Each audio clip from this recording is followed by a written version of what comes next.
नमस्कार, खास रिपोर्ट में आप सभी का स्वागत है। मैं हूं आपके साथ राखी। भारत की दूसरी तिमाही के जीडीपी आंकड़ों ने सभी पूर्वानुमानों को पीछे छोड़ दिया है। जुलाई सितंबर 2025 तिमाही में देश की जीडीपी 8.2% की रफ्तार से बढ़ी, जो पिछली 6 तिमाही में सबसे अधिक है। इससे भारत की अर्थव्यवस्था ने वैश्विक दबावों और सुस्त प्राइवेट इन्वेस्टमेंट के बावजूद जबरदस्त प्रदर्शन माना है। अर्थशास्त्रियों ने दूसरी तिमाही में 7.3 से 7.7% की दर से इसके बढ़ने का अनुमान लगाया था। खुद रिजर्व बैंक ऑफ इंडिया ने तो 7% वृद्धि रहने का अनुमान लगाया था, लेकिन इस तिमाही में 8.2% की बढ़ोतरी तब हुई जब अमेरिकी राष्ट्रपति द्वारा टैरिफ लगाए जाने का लगातार दबाव रहा। पिछले साल इसी तिमाही में जीडीपी ग्रोथ 5.6% थी, जबकि अप्रैल जून 2025 में ये 7.8% थी। नेशनल स्टैटिस्टिकल ऑफिस यानी एनएसओ के ताजा आंकड़ों के अनुसार ग्रामीण उपभोग, गवर्नमेंट स्पेंडिंग और फैक्ट्रियों के बढ़ते प्रोडक्शन ने भारतीय अर्थव्यवस्था को मजबूत किया है। भले ही यूएस टैरिफ और वैश्विक अनिश्चितता मौजूद है, लेकिन घरेलू डिमांड ने इकोनॉमी को नया बूस्ट दिया है। हालांकि जीएसटी रेट कट का पूरा असर अभी आना बाकी है, लेकिन उसके बिना भी आंकड़े उम्मीद से बेहतर रहे। जीडीपी ग्रोथ बढ़ने के मायने देखें तो आम आदमी ने खुलकर खर्च किया, जिससे जीडीपी को सबसे बड़ा सपोर्ट मिला। दरअसल देश के जीडीपी का लगभग 60% हिस्सा प्राइवेट कंजम्पशन से आता है, जैसे नया फोन खरीदना, किराना, बच्चों की फीस, बाइक की ईएमआई। इन्हीं सब खर्चों ने जीडीपी को ताकत दी। ताजा तिमाही में आम लोगों का खर्च 6.4 से बढ़कर 7.9% हो गया। पिछले साल लोग बचत मोड में थे, लेकिन इस बार कंजम्पशन इंजन तेजी से चला, जिससे जीडीपी को सीधा फायदा मिला है। और इसी तिमाही में मैन्युफैक्चरिंग सेक्टर ने मजबूत रिकवरी दिखाई। इस तिमाही में मैन्युफैक्चरिंग सेक्टर की ग्रोथ 9.1% दर्ज की गई है, जबकि पिछले साल इसी अवधि में यह सिर्फ 2.2% थी। फैक्ट्रियों में प्रोडक्शन बढ़ने से रोजगार और सप्लाई चेन गतिविधियों में भी तेजी आई है। उधर 1 अक्टूबर को आरबीआई ने FY26 के लिए जीडीपी ग्रोथ अनुमान 6.5% से बढ़ाकर 6.8% किया था, लेकिन यह तिमाही इस अनुमान से भी आगे निकल गई, जो भारतीय अर्थव्यवस्था की मजबूती का बड़ा संकेत है। तो देखिए, जीडीपी ग्रोथ बढ़ी है, ट्रंप के टैरिफ का कोई असर नहीं पड़ा। ये अपने आप में एक उपलब्धि से कम नहीं है। इसी पर चर्चा करेंगे, कुछ प्रतिक्रिया हैं वो सुनाते हैं। पहले 8.2% की जो भारत की अर्थव्यवस्था में वृद्धि हुई है, वो भी प्रधानमंत्री नरेंद्र मोदी जी के जो कर्मठ काम, जिस प्रकार से उन्होंने देश की अर्थव्यवस्था को आगे बढ़ाया, देश की अर्थव्यवस्था को मजबूत बनाया और विश्व में भारत की साख बनाई, उसका परिणाम भारत की बढ़ती हुई अर्थव्यवस्था, भारत में लोगों तक, सामान्य मानवी तक जिस प्रकार से आज विकास पहुंच रहा है। देखिए, भारत लगातार विश्व की बड़ी अर्थव्यवस्थाओं में फास्टेस्ट ग्रोइंग इकोनॉमी बना हुआ है और टैरिफ के प्रभाव के बावजूद वैश्विक विपरीत परिस्थितियों के उपरांत भी निरंतर भारत ने वह स्थिति बना के रखी है। ये प्रधानमंत्री श्री नरेंद्र मोदी जी के नेतृत्व में दूरगामी और दक्षतापूर्ण आर्थिक नीतियों का प्रमाण है। देखिए, पूरे साल का देखा जाएगा, क्योंकि year to year, quarter to quarter, पिछले क्वार्टर में बहुत अच्छी नहीं रही, आगे वाले में नहीं अच्छी आ रही, लेकिन साथ साथ जो IMF ने डाउनग्रेड किया है हमारे पूरे स्टैटिस्टिकल सिस्टम को, वो भी बहुत चिंताजनक बात है। भारत का जो आंकड़े वाला सिस्टम था वो दुनिया में सबसे बेहतरीन माना जाता था। हमने तो दुनिया के देशों को जीडीपी बनाने में इसमें ट्रेनिंग दी है। बहुत से देशों ने हमारे मैनुअल्स फॉलो किए हैं। आज वही देश जो अग्रणी था इस क्षेत्र में, कम से कम जहां हम लोग विश्वगुरु थे, वहां तो अब हम स्टूडेंट भी नहीं रहे। 8.2%। चलिए, तो ट्रंप का टैरिफ दरकिनार हुआ है और जीडीपी ग्रोथ जो है वो 8% के पार हुई है। बहुत सारी चीजें हैं, उस पर आज हम विस्तार से बात करेंगे। हमारे साथ मेहमान जुड़े हैं। सबसे पहले आपका परिचय करा दें। सुरेश मनचंदा हमारे साथ जुड़े हैं, इंटरनेशनल ट्रेड पॉलिसी एक्सपर्ट हैं। सुरेश जी, बहुत स्वागत चर्चा में जुड़ने के लिए। ओमनाथ शर्मा हैं, अर्थशास्त्री हैं। ओमनाथ जी, आपका भी बहुत स्वागत है। और वरिष्ठ पत्रकार के एस शाइनी हमारे साथ जुड़ी हैं। के एस शाइनी जी, आपका भी बहुत स्वागत है। मैं चर्चा की शुरुआत ओमनाथ जी सबसे पहले आपसे करूंगी। मुझे सुन पा रहे हैं?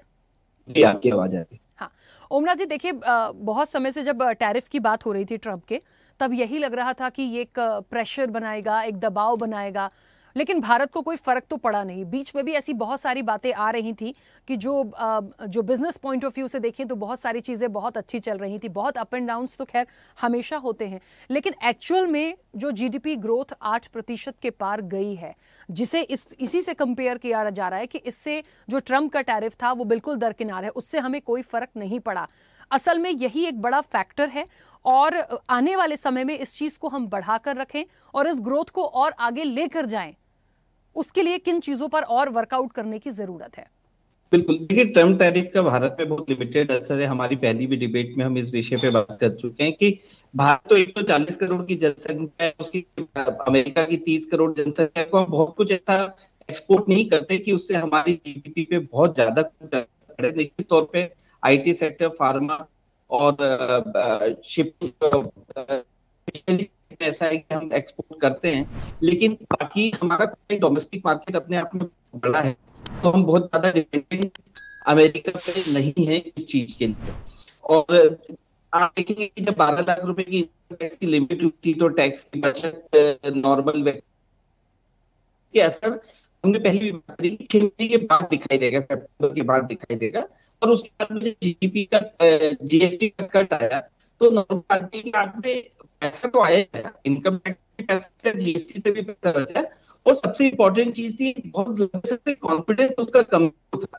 देखिए, आप महंगी कारें बिक रही थी, महंगे घर बिक रहे थे, लेकिन सस्ती कारें, सस्ते घर नहीं बिक रहे थे। वो कॉन्फिडेंस उस व्यक्ति के पास में आया कि अब मेरे पास मेरी इनकम भी बढ़ चुकी है, मेरी लोन की एलिजिबिलिटी भी बढ़ चुकी है, तो मैं मकान खरीद सकता हूँ, मैं कार खरीद सकता हूँ। और मकान वो चीजें हैं जो बहुत ज्यादा रोजगार, मैन्युफैक्चरिंग का जो सेक्टर है उसमें भी ग्रोथ किया। और आप देखेंगे कि जो आपके कोर जीडीपी के जो जीडीपी में कंट्रीब्यूट करते हैं, स्टील, सीमेंट और बाकी जो चीजें हैं, वो भी कंट्रीब्यूट ज्यादा से ज्यादा कर रही हैं। अब आप देखेंगे कि अभी इकोनॉमिक टाइम्स की रिसेंट की रिपोर्ट थी कि टूरिज्म सेक्टर में अगर जो सारे जो टूरिस्ट स्पॉट है वो बुक हो चुके हैं न्यू ईयर के लिए। Confidence is there in the market, तो लोग अब खुद के खर्च कर रहे हैं।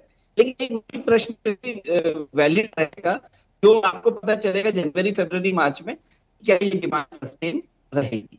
ठीक है ओमनाथ जी, वापस आऊंगी। एक तो आपकी जो आवाज है काफी ब्रेक हो रही थी बीच बीच में, बट ठीक है, जितना मैं समझ पाई हूँ और कोशिश करेंगे एक बार फिर से आपको कनेक्ट करने की, ताकि क्लियरिटी से जो बातें हैं बहुत इंपॉर्टेंट वो आ पाए। सुरेश जी, मुझे सुन पा रहे हैं? जी राखी जी, नमस्कार। नमस्ते। सुरेश जी, क्यों हम कई बार चर्चाओं में रहे हैं, जब भी हम देखते हैं जीडीपी की बात होती है, बिजनेस पॉइंट ऑफ व्यू से बात होती है, जब भी हम ग्रोथ की बात करते हैं भारत की, बहुत सारे फैक्टर्स पर हम चर्चा हमेशा करते आए हैं। यहाँ जो एक हाइप मिला जीडीपी ग्रोथ को, वो किस मायने में और किस तरीके से उसको एक सफल मानते हैं? और ये जो पॉइंट जोड़ा जा रहा है कि हाँ, टैरिफ का कोई फर्क इतना पड़ा नहीं, असल में ये बिल्कुल सही है? और यदि नहीं भी, तो आने वाले समय में इन चीजों को कैसे बैलेंस करके चले? देखिए राखी जी, सबसे पहले तो आपके सभी दर्शकों को मेरा नमस्कार है, और जो भी पैनलिस्ट बैठे हुए हैं उनको भी मेरा नमस्कार। राखी जी, अगर आपको याद हो तो हमने इसके ऊपर पे पहले भी काफी डिस्कशंस किए हैं, काफी डिबेट्स किए हैं। तो मैं आपको याद करवाना चाहूंगा कि जब इनकम टैक्स रिबेट बढ़ा था बजट के दौरान पे, और उस स्लैब को 12 लाख रुपए किया गया था, तो उसके पीछे भी एक रीजन हमने डिस्कस किया था। देखिए, सरकार की हमेशा ये कोशिश रही, और जो जीडीपी भी जो रिड्यूस किया गया, और जो जीडीपी के स्लैब्स के बीच के अंदर में जो अभी कट किए गए, उसके पीछे और पहले जो कदम उठाए गए, उन सबके पीछे सिर्फ और सिर्फ एक कारण रहा, वो ये था कि किसी भी तरीके से जो परचेजिंग पावर है लोगों की, उसको इंक्रीज किया जाए। अर्थव्यवस्था आपकी परचेजिंग पावर से चलेगी, और परचेजिंग पावर को बढ़ाने के लिए यहाँ पर सरकार ने हर जद्दोजहद और जो भी आप कह सकते हैं कि फॉर्मूलाज इख्तियार करने थे, वो फॉर्मूलाज गवर्नमेंट ने अपनाए। उसके अंदर में इनकम टैक्स में रिबेट देना एक सबसे बड़ा कदम था। फिर उसके बाद सरकार ने अभी जो जीडीपी का जो कट किया है, हालांकि उसका इम्पैक्ट, ये जो अभी तिमाही के दूसरी तिमाही के जो नंबर्स आए हैं, उसके बीच में भी इस जीडीपी का कोई इम्पैक्ट नहीं है। लेकिन जो ट्रम्प वॉर जो स्टार्ट हुई, जो टैरिफ वॉर स्टार्ट हुई, उसका भी मैं यहाँ पर क्रेडिट मानता हूँ। अगर आपको याद हो, जिस समय पर ट्रम्प साहब ने भारत के ऊपर पे और जो एक कंपनीज को ये निर्देश दिए थे कि अगले 24 घंटे में 48 घंटे के बीच के अंदर में टैरिफ इतने % हो जाएगा, 100% कर दिया जाएगा, 50% कर दिया जाएगा, तो जो मैन्युफैक्चरिंग कंपनीज थी, लाइक एप्पल है, सैमसंग है, इन्होंने बड़े पैमाने के ऊपर पे उस समय पर अपनी मैन्युफैक्चरिंग की और उसका एक्सपोर्ट किया। वो जो नंबर्स हैं, उसका भी यहाँ पर इंपैक्ट दिखाई दिया। वो जो एकदम से स्केल बढ़ा कि एकदम से पता नहीं टैरिफ के अंदर में क्या चीज आएगी, तो उस समय पर बहुत सारी इंडस्ट्रीज ने दबादब अपना प्रोडक्शन इंक्रीज किया और उस प्रोडक्शन को इंक्रीज करके यूएस की लैंड के ऊपर भी जितना जल्दी हो सकता था उतना जल्दी भेजने की उन्होंने कोशिश की कि भाई टैरिफ का इम्पैक्ट उनके सेल्स के ऊपर पे एटलीस्ट ना आए जब तक ये सारी चीजें सेटल डाउन नहीं हो जाती। और वो जो मैन्युफैक्चरिंग उस दौरान पर बढ़ी उसका भी इम्पैक्ट यहाँ पर दिखाई दिया है। मैं आपको बता दूं तकरीबन 4.48 बिलियन मिलियन माफ कीजिएगा जो आपके स्मार्टफोन्स हैं उनका यहाँ से एक्सपोर्ट किया गया। तकरीबन 4 करोड़ 5 करोड़ के आसपास मोबाइल फोन्स बनते हैं, वो एक्सपोर्ट किए गए इस 3 महीने के दौरान के अंदर। इसमें जो कंट्रीब्यूशन रहा, वीवो जैसी कंपनियां, सैमसंग जैसी कंपनियां, उनकी मैन्युफैक्चरिंग यहाँ पर देखने को मिली। एप्पल 10% का उसका कंट्रीब्यूशन यहाँ के ऊपर पे देखने को मिला। दूसरी सबसे बड़ी बात, कंज्यूमर ड्यूरेबल्स की जो आइटम्स है, कंज्यूमर ड्यूरेबल्स के आइटम्स के बीच में 10 to 15% का एक जबरदस्त हाइक यहाँ पर दिखाई दिया। अच्छा, यहाँ पर सरकार ने जो दबादब स्कीम्स अनाउंस की, चाहे वो एमएसएमई सेगमेंट के लिए हो, चाहे फार्मर्स के लिए हो, उनके हाथ में जो लिक्विड गया उस लिक्विड ने मार्केट के अंदर में आकर के परचेजिंग पावर्स को इंक्रीज किया। उनकी परचेजिंग पावर्स बढ़ी और उन्होंने उस नई परचेजिंग की तरफ अपने रुख को अख्तियार किया। उसी का ही इंपैक्ट यहाँ पर दिखाई दे रहा है। हालांकि जीडीपी का जो इंपैक्ट है वो आपको मैं कहूंगा कि इस नेक्स्ट तिमाही के अंदर भी उसका रिजल्ट नहीं दिखाई देगा, लेकिन जो फोर्थ क्वार्टर आएगा यानी कि जनवरी से लेकर के मार्च तक का जो क्वार्टर होगा उसके अंदर में आपको इसका इंपैक्ट जरूर दिखाई देगा। जनवरी 2026 से लेकर के मार्च 2026 की जो क्वार्टर होगी वो कमोवेश इसी ग्रोथ के साथ में बढ़ती हुई दिखाई देगी। हालांकि निश्चित तौर के ऊपर पे ये जो सेगमेंट आया तो भाई दूसरी तिमाही में ही आपको 8.2% की यहाँ पर ग्रोथ रेट जीडीपी के अंदर में दिखाई दे दी, उसका मोमेंटम तीसरी के अंदर भी दिखाई देगा, फोर्थ के अंदर भी दिखाई देगा और कमोवेश 2025 की जो ग्रोथ रेट आएगी इस समय पर वो 8% के आसपास की रहेगी जो एवर हाई होगी। ठीक है, बिल्कुल।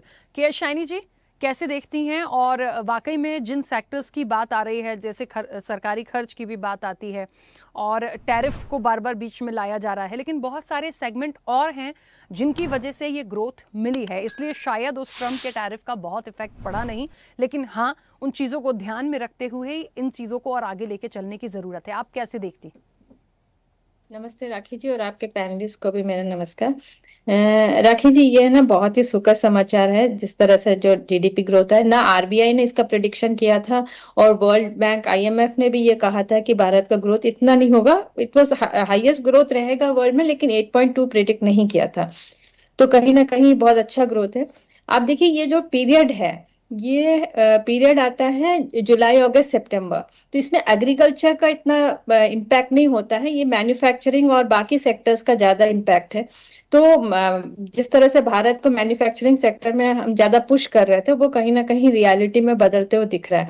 जॉब अगर इसमें हम देखेंगे ग्रोथ के साथ जॉब भी, एम्प्लॉयमेंट बढ़ा है इसका मतलब, तो ये भी एक बहुत अच्छा संकेत है। दूसरी बात यह है कि जैसे यूएस का टैरिफ जो लगा था सितंबर महीने में लगा था, तो सितंबर का इसमें इंक्लूडेड है, पर वो जीएसटी में जो रिलीफ दिया था वो इसमें इंक्लूडेड नहीं है। तो आने वाला जो तिमाही है उसका रिजल्ट शायद इससे और अच्छा आएगा, क्योंकि जीएसटी के कम होने से काफी ज्यादा परचेसिंग कंज्यूमरिज्म बढ़ा है इंडिया। तो ये सब अगर अब इसको, और एक्सपोर्ट जो है इंडिया का काफी बड़ा है, तो वो एक्सपोर्ट सेक्टर में भी दिख रहा है, क्योंकि हमने काफी एफटीए और बहुत ही जैसे टैरिफ लगाने की वजह से, अमेरिका के टैरिफ लगाने की वजह से हमने बाकी कंट्रीज के साथ भी नेगोशिएशन करके एक तरह से उसका रिजल्ट खैर इसमें नहीं आ रहा है, लेकिन आगे इसमें दिखेगा। और दूसरी बात है जो इंडिया का जो मैन्युफैक्चरिंग है, और आप देखिए जो रूरल एरिया में सबसे ज्यादा परचेसिंग पावर बढ़ा है। अब जो ट्रैक्टर्स की परचेसिंग है, ऑटोमोबाइल की परचेसिंग है, 2 व्हीलर्स की परचेसिंग है, वो एक बहुत ज्यादा रूरल एरियाज में बढ़ा है। तो ये भी एक बहुत अच्छा संकेत है कि रूरल एरियाज में भी लोग अब जो है खर्च करने के सक्षम हैं। तो हर मतलब सेक्टर्स में अगर हम देखेंगे, चाहे स्टील हो चाहे बाकी सीमेंट है, क्योंकि गवर्नमेंट भी पब्लिक सेक्टर में भी काफी काम हो रहा है, इंफ्रास्ट्रक्चर डेवलपमेंट में काफी काम हो रहा है, तो उसका भी एक रिफ्लेक्शन हमारे जीडीपी में दिख रहा है। और जब सारे दूसरे कंट्रीज में जब स्लो डाउन हो रहा है और इंडिया में एक तरह से बूस्ट दिख रहा है, तो ये जो है एक बहुत ही पॉजिटिव संकेत है, और इसको अगर कंटिन्यू रखते हैं तो निश्चित तौर पे इंडिया का जो है एक ग्रोथ अच्छा रहेगा। सबसे इम्पॉर्टेंट बात है एम्प्लॉयमेंट का। अगर इससे एम्प्लॉयमेंट बढ़ता है, एम्प्लॉयमेंट जनरेशन होता है, रूरल एरिया से लोग मैन्युफैक्चरिंग सेक्टर में जाते हैं, एग्रीकल्चर में हमारे डिपेंडेंसी कम होता है हमारे जीडीपी का, तो निश्चित तौर पे ये एक बहुत अच्छा संकेत है। बिल्कुल। ओमना जी, एक बात और है, जिस तरीके से कहा जा रहा है, जैसे सुरेश जी भी कह रहे थे कि बहुत सारी ऐसी कंपनीज हैं जिनका इन्वॉल्वमेंट यहाँ हुआ। हम यदि लोगों की परचेजिंग पर जाएं तो क्या एक फैक्टर हम जीएसटी का जो जो बजट के टाइम पर जीएसटी में जो रिलैक्सेशन मिला था, क्या उसका क्रेडिट हम यहाँ पर ऐड कर सकते हैं? बिकॉज आप देखिए कि कारों में, स्पेशली ऑटोमोबाइल सेक्टर में तो बहुत बड़ी एक अच्छा अचीवमेंट था, बहुत भर भर के लोगों ने खूब सारी शॉपिंग करी है, खूब खरीदारी करी है, तो क्या एक बात उसको यहाँ ऐड ऑन किया जा सकता है? ओमना जी। जी, आपने क्या पूछा था? मैं अभी लॉग इन हुआ, सॉरी। अच्छा, ठीक है, ठीक है। ओमना जी, मैं ये कह रही हूँ कि जिस तरीके से जीएसटी को लेकर रिलैक्सेशन मिला था, ऑटोमोबाइल सेक्टर में बहुत बूम आया, हमने देखा बहुत सारे लोगों ने खूब शॉपिंग करी। कहीं ना कहीं कहते हैं ना कि जब आपकी परचेजिंग पर पर्टिकुलर यदि मैं जाऊं, क्या उन सारी चीजों को भी इसमें ऐड ऑन किया जा सकता है जो हमारी इस ग्रोथ में एक महत्वपूर्ण भूमिका निभाते हैं? ऑब्वियसली जब जीएसटी का रेट कट हुआ तो लोगों के पास में ज्यादा पैसा आया। मैं लास्ट टाइम भी बोल रहा था, शायद क्लियर नहीं हुआ, कि इनकम टैक्स में जब कट आया तो उसका पैसा लोगों तक पहुंचा। 6 महीने लगते हैं चीजों को सेटल होने में। 6 महीने बाद में उसका असर हमारे पास में सितंबर में, जब 6 महीने खत्म हुए, अक्टूबर, नवंबर, दिसंबर में हमने देख रहे हैं कि जीएसटी भी, आप कलेक्शन देखेंगे वो भी बढ़ता चला जा रहा है और जीडीपी की ग्रोथ भी होती चली जा रही है। इंपॉर्टेंट चीज ये है कि कंजम्पशन जब बढ़ेगा तो नेचुरली मैन्युफैक्चरिंग बढ़ेगी, लोगों की इनकम बढ़ेगी, तो उनकी ईएमआई पे करने की शक्ति और क्रेडिट बोरो करने की शक्ति उनकी बढ़ेगी, तो इकोनॉमी को मोमेंटम मिलना कंटिन्यूअस तौर पे शुरू होता चला जाएगा। तो इसका असर लंबे समय में देखने को ये मिलता है कि इकोनॉमी कंटिन्यूअस ऐसी चलती रहती है। अब इसमें एक इंपॉर्टेंट फैक्टर दिसंबर के महीने में ये आना है कि मॉनेटरी पॉलिसी कमेटी की मीटिंग है, और उसमें अगर 0.25% का रेट कट और हो जाता है तो डेफिनेटली ये मोमेंटम, आप ये मान के चलिए कि मार्च तक ये मोमेंटम डेफिनेट तौर पे कंटिन्यू रहेगा। बिल्कुल। कुछ कहना चाह रही है मैम? हाँ, ये जो आपने पूछा, इसमें मैं ये कह रही हूँ, ये जो अपना ये आया जीडीपी का, ये सेकंड क्वार्टर का आया है, जिसमें जुलाई, अगस्त, सितंबर है, तो उस टाइम जीडीपी अपना जीएसटी का कट नहीं हुआ था, तो वो जो कंज्यूमरिज्म वो इसमें इंक्लूडेड नहीं है। अब आने वाला जो डेटा होगा उसमें वो रिफ्लेक्ट होगा। तो अगर यहाँ 8.2 हुआ है तो उस टाइम जीडीपी जीएसटी का कट जो है उससे और भी ज्यादा बूस्ट होगा, तो 8.2 से और ही बढ़ेगा हमारा नेक्स्ट वाला जो तिमाही का जो रिजल्ट आएगा जीडीपी का। तो अभी जो एट प्रेजेंट आया 8.2, उसमें वो रिफ्लेक्ट नहीं हो रहा है। और दूसरा एक और बात है, इन्फ्लेशन हमारा कंट्रोल में है, तो जो इन्फ्लेशन जो कम दिख रहा है और जीडीपी का ग्रोथ, ये दोनों का अगर कंबाइन करते हो तो डेफिनेटली ये एक डबल वो है, बूस्ट है।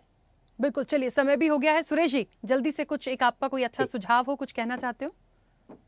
बिल्कुल, निश्चित तौर के ऊपर पे देखिए, भारत का जो भविष्य दिखाई दे रहा है निश्चित तौर के ऊपर पे उज्जवल है। और जो समय है वो जो जिस तरीके से ये जीडीपी की ग्रोथ, हालांकि मैं तो ये कहूंगा कि ये ट्रंप को सीधे सीधे जवाब था कि ट्रंप ने जो टैरिफ लगाया भारत के ऊपर पे, और उसके बाद हालांकि ठीक है, अब सेटलमेंट्स हो रही हैं, सारी चीजें हो रही हैं, नेगोशिएशंस हो रही हैं, और लास्ट स्टेज के बीच के अंदर में नेगोशिएशन है। तो लेकिन यहाँ पर ये स्पष्ट हो गया है कि भारत अब झुकने वालों में से नहीं है। भारत की अर्थव्यवस्था इसी गति के साथ में आगे जाएगी। और जैसा मैंने अभी आपको कहा कि इस जीएसटी का जो कट है, जीएसटी के जो रेट्स के अंदर में जो चेंजेस हुए, उसका जो इम्पैक्ट है वो आपको रिफ्लेक्ट करेगा जनवरी 2026 और मार्च 2026 के तिमाही के अंदर में। उस समय तक और पूरे साल का अगर मैं कैलकुलेशन लेकर के चलूं तो जो जितने भी एजेंसीज हैं, चाहे वो मूडीज है, चाहे आपका आईएमएफ है, चाहे आरबीआई है, इन सब ने जो कैलकुलेशन लगाई थी कि भारत का जो जीडीपी ग्रोथ रहेगा वो 7 से लेकर के और 7.5% के आसपास के बीच के अंदर में रहेगा, वो अब 8% के ऊपर पे रहेगा। ये यहाँ पर निश्चित दिखाई दे रहा है। और जब आप एक्सपेक्टेशन से ज्यादा परफॉर्म करके दिखाते हैं तो नेक्स्ट ईयर के अंदर में उतनी ही मजबूती और दिखाई देती है। इसका मतलब ये है कि जो इन्वेस्टर्स का कॉन्फिडेंस है वो भी बाजार के अंदर में आया है। आप देखिए, शेयर बाजार भी वापसी लौटा है। ठीक है, शेयर बाजार के ऊपर भी हम लोगों ने काफी प्रोग्राम किए थे। शेयर बाजार वापस से अब 90,000 की तरफ बढ़ता हुआ है, सेंसेक्स जो है वो दिखाई दे रहा है। और इसके साथ साथ में जो गति है, जो रफ्तार है, वो भी बड़ी तेजी के साथ आगे बढ़ रही है। भले ही इंटरनेशनल मार्केट्स के बीच के अंदर में चाहे कितने भी दबाव भारत के ऊपर पे आए, लेकिन जो इस समय पर आपका ट्रेड पॉलिसीज को लेकर के भारत काम कर रहा है, बहुत सारी यूरोप के साथ में, अभी ब्रिटेन के साथ के अंदर में आपका जो ट्रेड फ्री जोन क्रिएट हो रहा है, वहां पर जो एक्सपोर्ट और इंपोर्ट होगा बिना शुल्क के होगा, तो उससे जो एक्सपोर्ट को बढ़त मिलेगी, जो एक्सपोर्ट इंक्रीज होगा, उसके नंबर्स भी यहाँ पर अभी एड ऑन होंगे।